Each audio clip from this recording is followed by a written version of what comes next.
Not working. Oh, it's working now. All right. What's up, guys? It's the Four Horsemen Fantasy Football Podcast. We're back. My name's Josh Romine. With me tonight, I got Alex Deviney Stoner. How are you, Alex?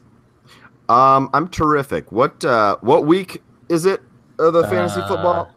I don't. What week is it? Like week 14, right? I think so. 12. 12. Also got Brent Walker. How are you, Brent? I'm a little scared because I think I might have a monster in my garage, but I think I'm going to do my best here. Yeah, your garage is really freaking me out. But like I said, we're back. It's been since November, early November 10th. Since we've done this. That's pathetic, and we're sorry. Life happened, and we kind of fell apart there for a minute, but we're putting it back on the tracks. We're connecting it up, and we're starting our third season now. So it's happening. This is when you hit your stride. Third season, you got the characters. Oh wait, we're missing a character. We forgot to bring that up. We're missing one of our main characters. We're missing Josh Van Cleve. He was hoping to be with us tonight, but I think he fell asleep. He was too tired. So I'm sure we'll catch him on some episodes in the future, but not this one. And it's all right because we're kind of going to talk about the combine just a little bit, touch on that because we went last Friday to the running backs and also something linemen, Van Cleve did not attend. Yes, he didn't. So this is kind of fitting that he's not here. So he wouldn't really add anything to this conversation. So true story. What did you guys take anything away from that? It was fun. Absolutely. I was glad we went. I took this is my I don't know even if it's bold. Barkley is going to be better than AP. Like for a career? For a career. Like he can catch. And I think that he is the type of generational player. And you guys know I was super skeptical of him. And then I watched that sweet, sweet young man run around, and I fell in love. I fell in love. And he's a Penn State guy. I should have already been in love. But I don't like Penn State players in the NFL. They just fall apart. But, man, the things that I was watching, crazy. Yeah, he looked amazingly good. Brent, did you take anything away from him? Oh, my God. Alex, there's a cat behind you. There is a cat. He is frightening. You have a monster, too. Yes. Brent. This is a sniffle monster because he just sneezes all over the place. Brent, what did you take away? Because we all know Barkley's awesome, so. Well, it just looked like such a well-rounded class. Like it felt like a lot of really good running backs could catch the ball too. So overall that running back class that we saw at the combine, Barkley stood out leaps and bounds above everyone else. But there seemed to be about 5 or 6 running backs there that really show that they can do everything. Yeah, it's gonna be hard to pick. Like I think that's the one issue that I took away from as well. Is that, you have Barkley over here. So that first person who has that pick, awesome. After that, it's all going to be about where they land. So, yeah, which is it's going to be interesting to see how it plays out because there are some teams that need running backs, and there's some running backs that look like they could be 3 down backs. We will talk more about the upcoming rookie class in episodes here in the future. We don't want to, jump right into that. We've actually have some news since franchise tags have come out, some speculation talk. So this whole episode, that's kind of just what I want to talk about. I just want us to talk about a few different storylines, and then we'll wrap that up, and we'll put together some good rookie shows once we start digging into these names a little bit more. And we're going to be hearing talks of where these guys might land, and we can speculate on that, and it'll be fun. It'll be a good time. But let's jump right into I don't know if it's really big news, but the Rams didn't put a franchise tag on Watkins, and Jaguars did not put a franchise tag on Allen Robinson. Are you guys excited about either of these guys, both these guys, one of them? I don't know. You take this one, Brent. I'll follow it up. Allen Robinson coming off of a big injury, season-ending injury last year in week 1. He's had plenty of time to recover, and he is probably the top wide receiver in this free agent class. There are a lot of teams that need a top wide receiver. Chicago is what I'm hearing is one of them. San Francisco. I like those fits. I think he's bound to go to one of those two places with cap room that can pay him also, because he is only 24 years old. Yeah, that's crazy. Yeah, That's that's young. insane. He's going to get a huge contract, and if he performs up to his level that we've seen him play at, he's going to get another huge contract after this one. So, Okay.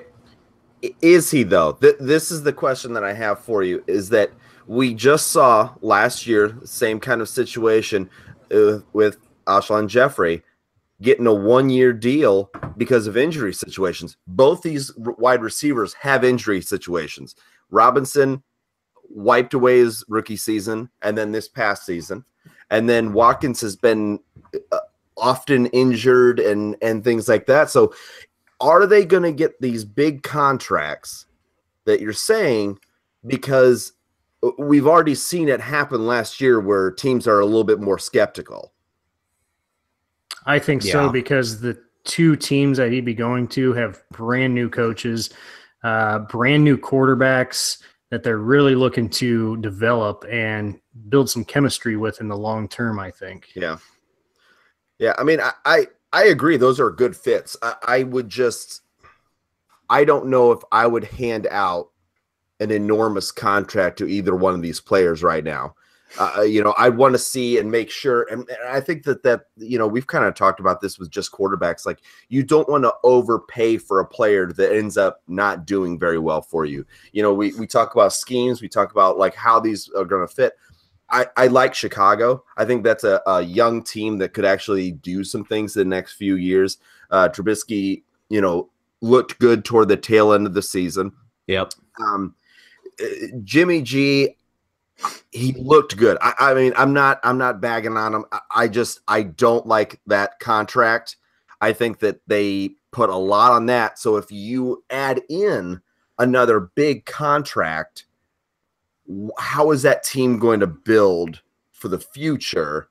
And so that's why I don't see them going after a big contract with one of these guys, but maybe getting one that locks a guy like Watkins, who actually had not an injury-plagued year, but just kind of a down season, like just right, almost non-existent. So I could see them going after a guy like Watkins at a little bit of a discount to help them offset with all the costs that Jimmy G is costing them.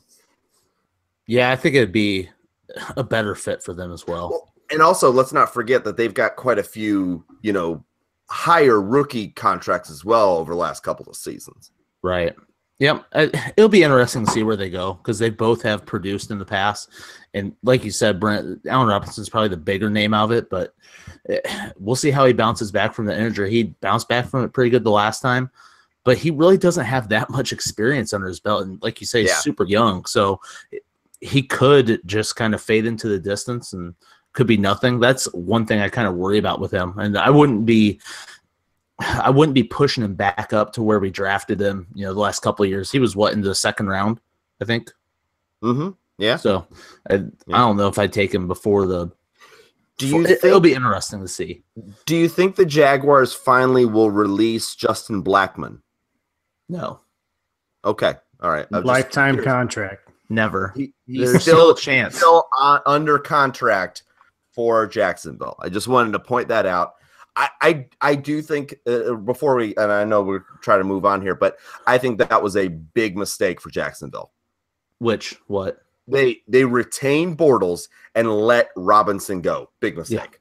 Yeah. We'll get to see how it plays out. So it's like, who do you want to keep, the talent or the talentless?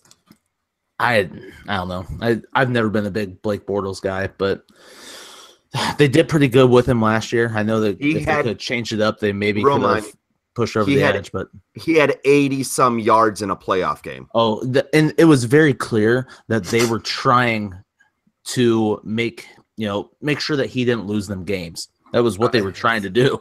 They were running the crap out of Fournette.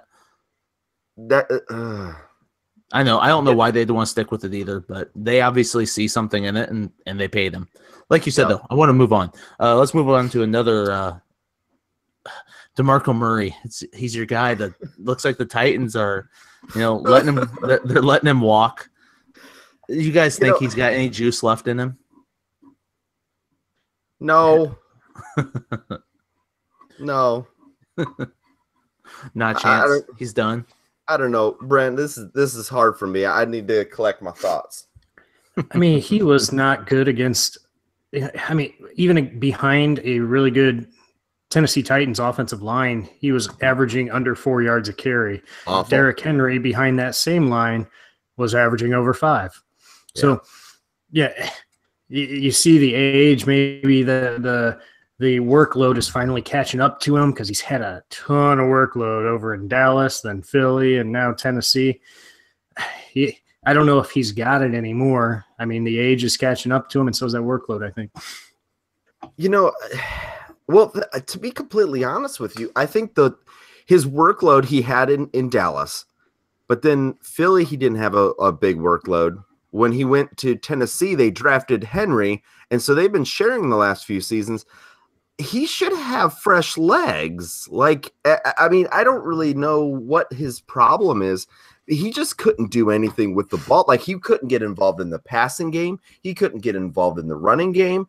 And I don't understand why the Titans just said, okay, take a seat. Derrick Henry's going to run this. I mean, it was just that, like, Tennessee was an awful team last year. They made the playoffs, but they were one of the teams I hated the most watching. They were just awful to watch. So there was that involved as well. So it wasn't all DeMarco, but I think you're right. I think that age is just catching up to him, and I hate to see him go, because even though he was a Dallas guy, like, I loved him. It was a shame. I felt shameful for loving him, but I did. Well, yeah, and as bad as you feel for Murray, how excited are you for Henry? We'll see. Very excited. Oh, yeah, I'm very high on Murray. Like, I think he's in Henry. First round draft pick consideration. Yeah, not Murray. No, not Murray. Henry. We're not drafting Murray in the first round. Yes, Derrick Henry. I think it can get first round consideration in drafts now. Really? Okay. Let me ask you: if they draft a running back high, like if they draft a running back in the first 3 rounds, are you still saying he's a first round draft pick? I would say probably second round then. Okay. But as it stands today, I completely agree with you. Can get that consideration. Yeah. I completely agree with you. My only worry is that I have heard a lot of chatter about it. And honestly, to me, it seems ridiculous. You know what I mean? Like, I'm like, okay, you've got this guy that's been sitting back for a couple of years. You drafted him with a high draft pick. Why is there so much talk about you getting another young running back when you have your bell cow? Like, he can do everything that DeMarco Murray could do and do it better, obviously, last year. So I want to see where they're going. That offense took a huge turn back last year. So hopefully they move forward with it. But yeah, I mean, I completely agree. As of right now, Derrick Henry, first round for sure. Yeah, I don't know if it's really for sure. I haven't really started working on my rankings yet. I've been thinking about it, but like, I try to think of where I would have him. Would I rather have like Alvin Kamara than Derrick Absolutely, Henry? I would absolutely want Derrick Henry. Yeah, I want Henry. I have this feeling about Kamara. How about Kareem Hunt? Henry. See, and I think you're right. I think these are guys that are going to be going at the end of the first round. Yeah, as it lays right now. How about David Johnson? I still lean David Johnson. Yeah, I do too. Fournette. See, I would go Fournette. I like Henry. Really? I think those are very two comparable players. I agree. They're not heavily involved in the pass game, but they get workload, I think. Yeah. We said David Johnson right before that. I just want to kind of touch on that too. I'm a little worried about him. I've started thinking about it a little bit more. He really hasn't had that much experience. He's had one really good season. He had a few games at the end of his first year. Missed all of last year. We've crowned him and anointed him this amazing running back, which he is very, very talented. I don't Okay. know. I will. Here's the one reason why you should not be concerned about David Johnson. Let's just push because I mean, when we talk about this stuff, we always say Steve Slayton, right? Yeah. Right. Okay. David Johnson's pass catching ability is better than any running back in the NFL. Period. Right. Period. And honestly, the only thing that's going to rival that will be Barkley, in my opinion. So right now, okay, I'm sorry, you're right, Bell. But the fact is that even when you can't, like, if a running back hits the line and just isn't getting anywhere, it's pretty much done. Like, you know, their day is kind of done because they're switching players out. They're trying to get something going, or they get behind, so they get into the passing. It doesn't matter. David Johnson is in the game regardless. But I don't see any reason why you should be worried. Well, they're changing coaches. Like, you don't worry there might be a scheme change at all. You think it's just gonna? He's a running back. He's a running back. I mean, for me, those kinds of like changes and things like that can affect quarterbacks. They can affect wide receivers, and definitely like defenses and stuff. But running backs, like I said, like, you know, rookie running backs, you can tell if they're going to be good or not. You plug them in. If they don't look good in a couple of games, they're probably not going to be good. You know, like you can literally count on one or two fingers players that didn't look good, then all of a sudden were amazing. And like, you know, Devontae Freeman is the main one that I think of. But I don't see any other than injury. I don't see any way David Johnson is not a top 5 running back. Yeah. Like at healthy, I don't see how he's less than 5. Yeah, I mean, he's very talented. So, but like, is he a top 4 pick for you then? Top 3, you think? Like, is he up there with your Le'Veon Bells and your Ezekiel Elliott's, your Todd Gurley's? Is he grouped into that, or is he broke off now? And because last year there was no question he was up there with them. Are you asking me where I would rank him? Yes, number 1 overall. Brent, you? I just love him. I would say probably 3 right now. I'd probably put Bell and Gurley ahead. Yeah, that's acceptable. I could see myself kind of going that direction, but like the man crush in my heart is lifting him above those guys, and so I just love him. I just love him. Yeah, that's all I have to say. I love him. He's probably one of the players I'm most excited to see this year, like how it's going to play out. Yeah, I miss him so much. I know. He's great. Like, oh gosh, like I don't know how many times it's like, okay, so he had 80 yards on the ground and 110 off of 10 catches. Are you serious? This is amazing. Yeah, he's a very good pass catcher. But let's talk about another running back. How do you guys think Jordan Howard is going to fit in Chicago's new system, for one? And for 2, do you think he's even going to be in Chicago? I don't know. I don't like to hear that chatter, especially, sending him to Miami, where Miami has not been able to install like a good running back. Like they have a good running back and then they ship him off for a 4th round draft pick. I think I'm kind of trending down on Jordan Howard, which again, one of my big man crushes. Mm-hmm. I don't like where he's going. Like I'm having some problems with him. Just, I don't like his game flow. Like I don't like that. I don't know. Brent, what do you think? Well, the new coach in Chicago is Matt Nagy. He was the offensive coordinator in Kansas City. I feel like his system is an Andy Reid system, so it's not really a power running system. They usually get their backs involved in the passing game. Not that Jordan Howard can't do that, but he's more built for the power running style. So that's why I think he's not going to fit that new system in Chicago. So that's probably why they're trying to trade him. And like you said, the rumors to Miami for Jarvis Landry, but Yeah, I don't know about the Miami coaching system, but I just don't think Jordan Howard's going to work out in Chicago as well. Here's the problem that I have, though, is that, okay, even if they get rid of Howard, that leaves them with Cohen. Cohen's too small. He's way too small to run. And so you're going to be getting him out of the backfield. I mean, what are you expecting then? If they were to ship him out of town, they obviously would have to bring somebody else in, DeMarco Murray. And if that were the case, if Howard leaves town, regardless of who they bring in, do you like Cohen more? Yes, because I think he will be that Tyreek Hill type player for them. He will actually operate more on third downs, I believe. Mm-hmm. Could you see him getting like 80 catches like McCaffrey did? No.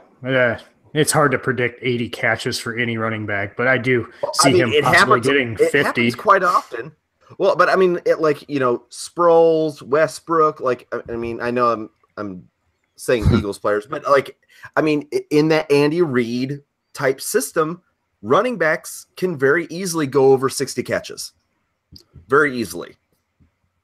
Yeah, so, I mean, it wouldn't shock me. No, it wouldn't shock me either. I could totally see him being like a Darren Sproles type player.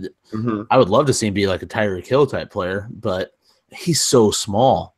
He's like 5'6". Like, yeah, he's tiny. He's like as tall as my wife almost. Yeah, she's short still, but he's little.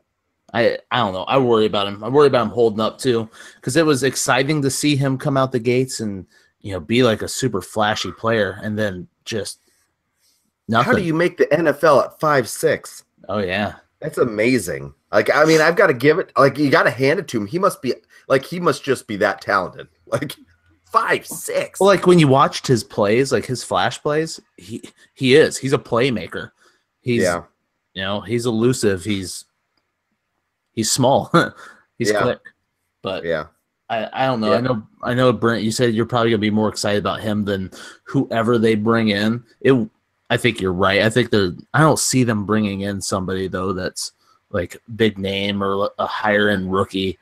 Is maybe. I mean, I could see it being like a Jonathan Stewart or something, and then Tariq Cohen all of a sudden has a real good fantasy value then. But yeah, seriously. You just made me want to throw up. That would be the world's worst backfield. Oh my god. Yeah. You kind of touched on Landry. The Dolphins franchise tagged him, but I don't think anybody thinks he's staying in Miami. That's they're obviously they just want to get trade value out of him. And I know you're not supposed to sign somebody to franchise tag and with the plans of trading him, but that's how it looks like it's gonna go down. Is there anywhere other than we talked about Chicago and San Francisco already as being big wide receiver landing spots, can you guys think of any other teams that are wide receiver needy? I've heard Baltimore even. They're trying to revamp their entire wide receiver core. Good. Ugh. I don't think they have that kind of a style of player, like a PPR type of player. Yeah. They've got speedy guys that always go down the field where Joe Flacco can use his arm strength. Yeah. But is he good in the short to mediate? I guess I don't really see Baltimore as that kind of team. I see him more in a, I think that he would be good with the Colts. I know they don't necessarily they have one good wide receiver and then garbage, and they do have they have Doyle, but if they had a really good possession guy, which Moncrief could have been, right, but it just isn't. Could be what you wanted Moncrief to be. Exactly, and so if he could get into a situation where they already have two strong outside guys, and he can just dink and dunk for 110 catches a season, that'd be great. Basically, the Wes Welker of this decade, and I think that would be. I think that would be perfect if he could just find one of those teams that, that needs that inside guy. Yeah. I love Jarvis Landry. I think he's super talented too. He's a very good. Can you believe that he has done what he's done on a garbage team? I mean, he quietly catches 100 balls a year. Oh yeah, quietly. Well, it's because he doesn't score a ton of touchdowns. But what if he went to Pittsburgh? And I understand there's no way that they'd be able to pay him, but I'm just saying if he went to a team that had a great structure, he could have like the amount of catches.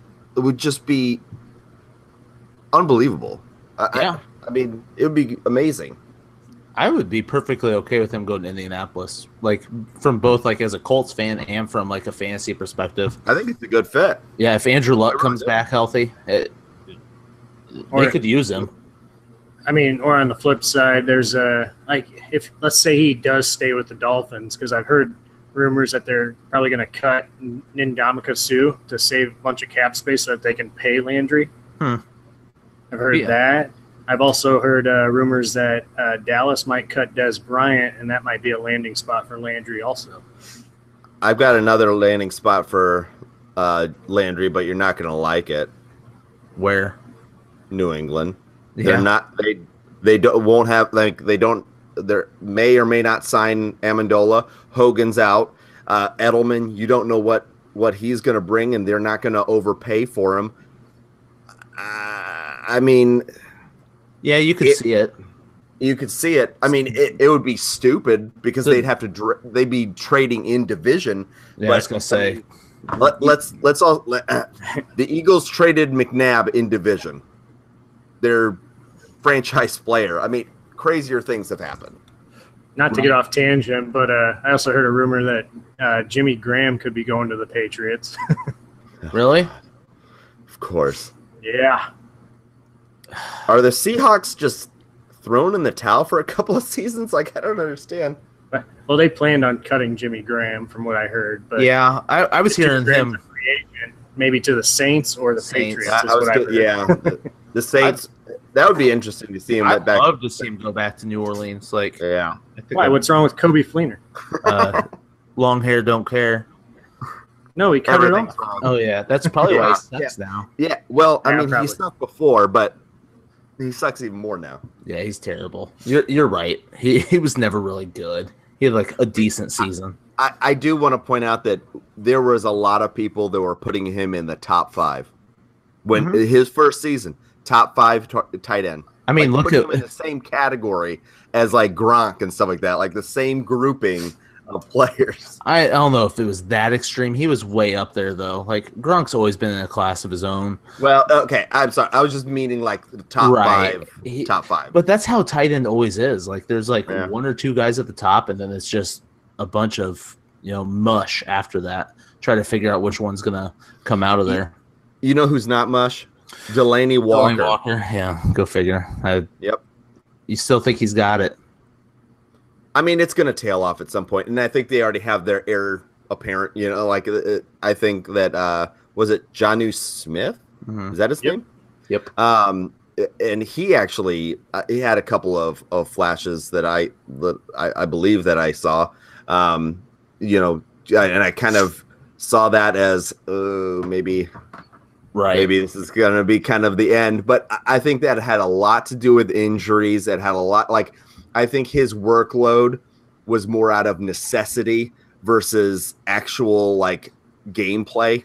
You know what I mean? Like, I think it just kind of fell in his lap, the amount of targets that he got. So I don't expect, I am backing off of Delaney Walker just a touch because I don't think that he's going to, I think they're going to spread the ball out more with their healthy guys, with everybody healthy starting the season. So, yeah, you would hope. But yeah, maybe Corey Davis can show something this year. It would be nice to see. Just not Rashard Matthews. Like,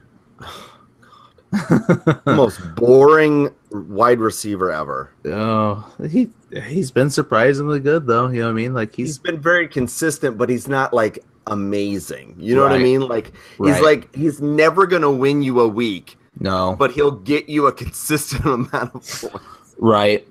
All right, let's I want to talk about some quarterbacks last, and then we'll sign it off and figure out what we're going to do next week. Do you guys see, I know we kind of talked about Trubisky already a little bit, just mentioning him. How big of a jump do you think he can take from last year? Do you see there any chance of him being like a Jared Goff type player this year, where people were already kind of writing him off a little bit, and then he comes out and he's a fantasy contributor? You have to put wide receivers on the team first. Right. Last year they had, but you have to say the same thing for Goff too. I mean, they did it. They gave him Cooper Kupp. They gave him Sammy Watkins. I mean, you know that Chicago's going to be bringing something in. You know what I mean? There's no way that they're not bringing something. They have to. Yeah. I mean, the thing is that when we looked at LA, going, before they had, before the draft, before they got Sammy Watkins, all that kind of stuff, we were laughing about Robert Woods. Mm-hmm. No one's laughing anymore. Mm-hmm. We're going to actually have to be considering him as a top wide receiver this year, I think, which blows my mind, And I mean, I think that Chicago, they're not stupid in Chicago. They're going to bring some people in, and so I think that the jump could be made. Maybe it's not, getting into the playoffs, because I think that they have a few other things. Like their defense is young. I don't think they have enough pieces to support it, whereas LA had those pieces, which they have subsequently gotten rid of and then grabbed on more today. But I don't think that they're that kind of team. Are they a 7-9 team? I think so. Are they an 8-8 team? Maybe. Could they creep up to 9-7? I think so. I don't think that they're a team that you are going to go in and say you're going to roll over, but I don't think they're going to be dominant. I think that you're going to see a jump, and it's going to be considerable, but I wouldn't expect like the jump that Goff made or the jump that Carson Wentz made. I would back it off a little bit, but I think it's going to be a jump. Yeah, I am assuming you'd rather have Patrick Mahomes than Trubisky. Yes. Yeah, I mean, as far as if I'm right today, yes, that might change. Is that just because of talent surrounding him? For me, yeah, because I saw Trubisky start out, look terrible, and then work his way up. So I know that he can, with nothing, work his way up. Mahomes, on a Week 17 game, where nothing was really on the line, like can come in and throw 300 yards. That's great. That's Week 17. Okay, Trubisky was doing this day in and day out with the most garbage wide receivers I've seen on a team in a long time. I mean, it was truly depressing. It was bad. And so if he can get through that and get up to a point where we're looking at his last couple games and saying, those stats aren't bad, I feel much better about him just because I have more to look at, so that's my kind of other side of the coin of why I would like Trubisky just a little bit more, because I think that he has already kind of gone through the growing pains a little bit, whereas Mahomes had one game in Week 17. Well, and like Chicago obviously loved him. They moved up in the draft to get him. They have a lot invested in him. They paid, what's his nuts, who is the guy that they cut this year? The tall Glennon. Mike Glennon. Like, obviously, like, they rolled Glennon out there for a few games, and then they just threw that in. Yeah, they're like, might as well go with what we invested in. That's why I don't know if I lean Trubisky over Mahomes at all, but that's one thing that I like about it. I like about him, especially as like a dynasty quarterback. But you can't deny Mahomes is like an exciting player. He's the opposite of Alex Smith. Absolutely, 100%. You couldn't have gotten farther away from what they had. So that's what was so hilarious about it when they drafted him. Like, well, okay, and then that's when it was insane that Alex Smith started throwing these long bombs, because obviously the drafting of Mahomes was saying, hey, okay, you can't do this, and then he did it, and now he gets his third breath of life with the Redskins. Yeah, it'll be an interesting fit too. Mm-hmm. Speaking of the Redskins, where do you guys want to see Kirk Cousins end up? Denver. Yeah. So, like, flat out. I was going to say, give me your most likely landing spot and then where you would like him to land. So, I'm assuming Denver's where you would like him to land. I think it's both. Like, Denver makes the most sense. You've got to assume that they realize Lynch isn't the guy. You know, I mean, he's like this 6'7" guy that I don't even know. They moved up in the draft to get this guy. They don't even want to give him a chance, really. So obviously they're done. You know, it's only been a couple of seasons, but they're done already. And so I think that they're going to look at Kirk Cousins as like they've already got, you know, a couple of really good wide receivers. They could stand to get a guy like Landry, to be completely honest. That'd be amazing if they had got both those pieces. I doubt it, but I don't know. Like to me, that just makes the most sense. I mean, if we're taking Jacksonville off the table, then I that's really all that I can see. I don't know. What do you see, Brent? I mean, I think I want him the most in Minnesota. I think they just have all the pieces in that offense other than a quarterback. You're right. But, I mean, to your Denver point, I mean, they just traded Talib today, I think, to free up quite a bit of cap room to try and make a play on Cousins. I know Minnesota actually has a lot more cap space than Denver does. Yeah. But Kirk Cousins has gone on record saying he wants to win a Super Bowl and he wants to go somewhere he can do that. Where do I think he ends up? I think he takes the money and goes with the New York Jets. I really do. But I think, me personally, I want him to go to Minnesota because I think it will make all of those position players thrive for fantasy. Well, and the Jets are talking like 5-year, like a ton of money. I saw that the Vikings, they were being reported at 3 years, $91 million. So 3 years, $30 million, and there's like $50 million guaranteed. Here's my dark horse. I think he gets more than that. I think he does too. Here's my dark horse. Miami.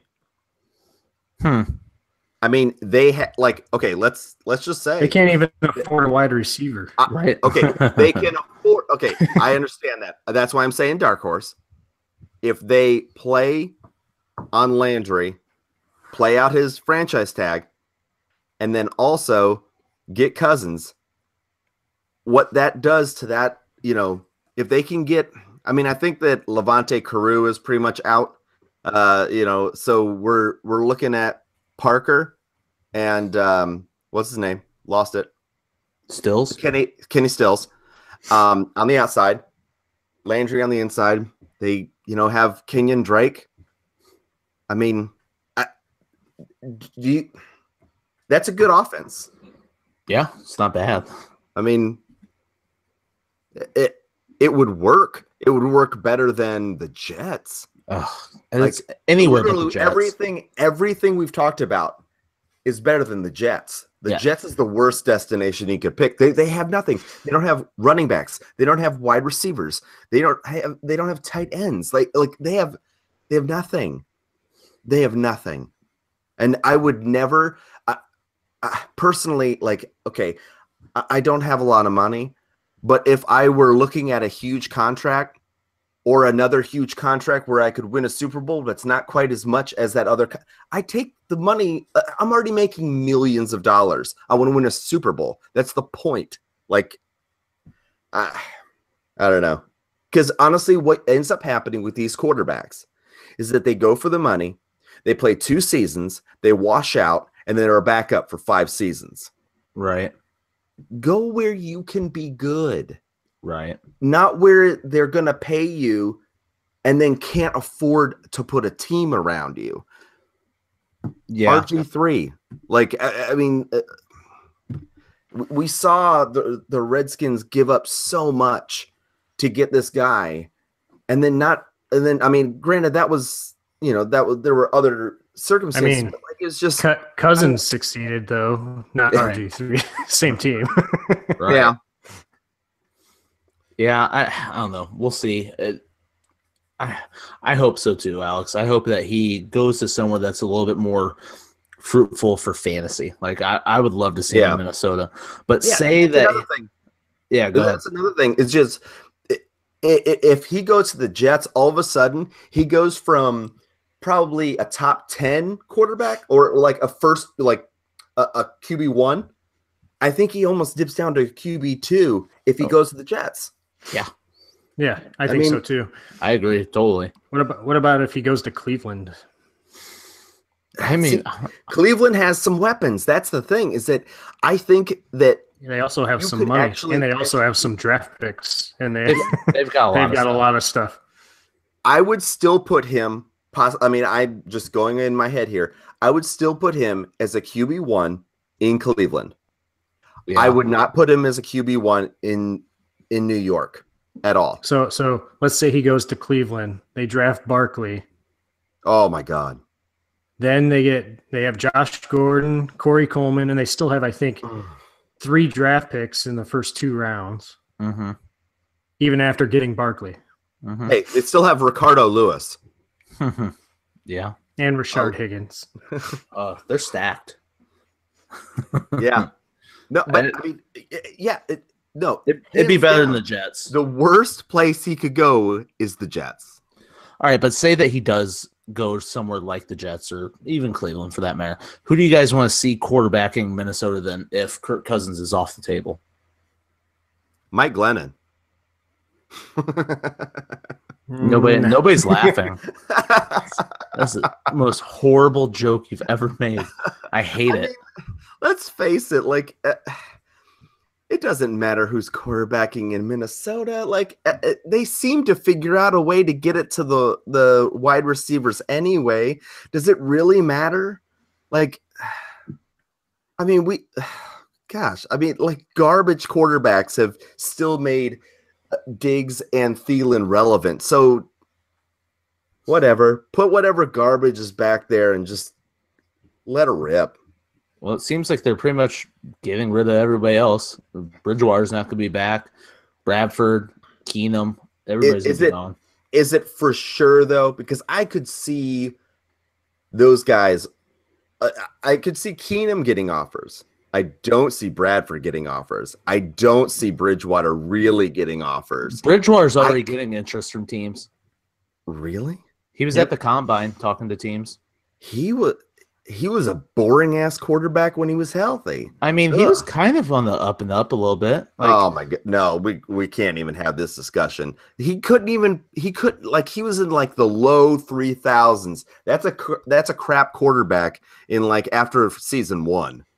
Like he was a game manager. He was like a poor man's Alex Smith, which is, I mean, we did that whole thing that Alex Smith and Bridgewater were basically the same player. But Bridgewater just had a few things less than like Alex Smith. I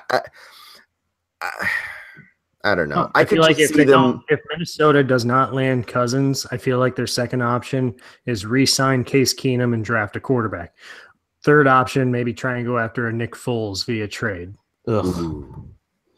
Yes, get more. No, I love that. And I'll tell you why.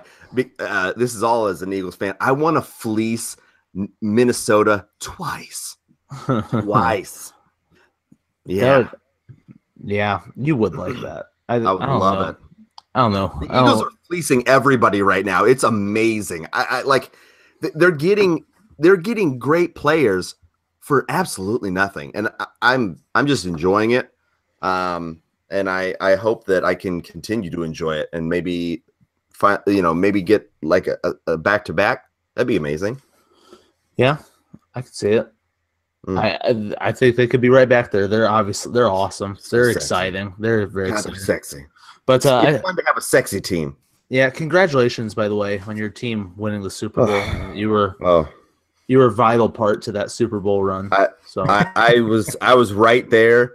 But for real, like I'm not kidding. Like, okay, we can talk as fans because you guys have been through a Super Bowl championship. So the thing is that like being in Indianapolis or in Indiana, like everybody is like, oh, well, we want, so everybody looked at me like, well, you've liked this team. They've never won a Super Bowl. That it's just like, it's gone. Like, it's just like this. The weight's been lifted. This weight is gone. Like, nobody can be like, well, your team sucks. It's like, no, we won this year. Thanks. It feels great. Yeah, your team's the hot team right now. People want to be like the Eagles. So, But on that note, we're going to wrap this show up. We will be back next week. So look forward to these episodes. I think they're going to be pretty much every week from here moving forward. We may miss a week in there randomly, but it's going to be pretty much every week. So we're going to talk a lot of rookies. We're going to talk a lot of dynasty. We'll talk, a lot of standard drafts. We'll talk a lot of everything. We appreciate you guys listening, and we hope that you get on there and you get back into these podcasts. We were starting to catch fire there at the end of it. We were getting some good listens, so we appreciate that. We will be back again next week. I can promise you that. We will figure it out. It's happening. So hop on Twitter, follow us at 4 Horsemen Pod. As always, I'm there with the emails. Still not getting anything. I have people. I'm very surprised. I had like 4 months to get emails, and I didn't have one. So it is the number 4 Horsemen where Pod. Are you? No, at gmail.com. So you don't even understand this, listeners. He doesn't even have a job. He just sits in front of the computer waiting for the first email to hit, and he's just sitting there, guys. refresh. He's just sitting there. Refresh. That's all he does all day. It's never there. But like I said, thanks for listening, guys. We appreciate it, and we will talk to you next week. Peace.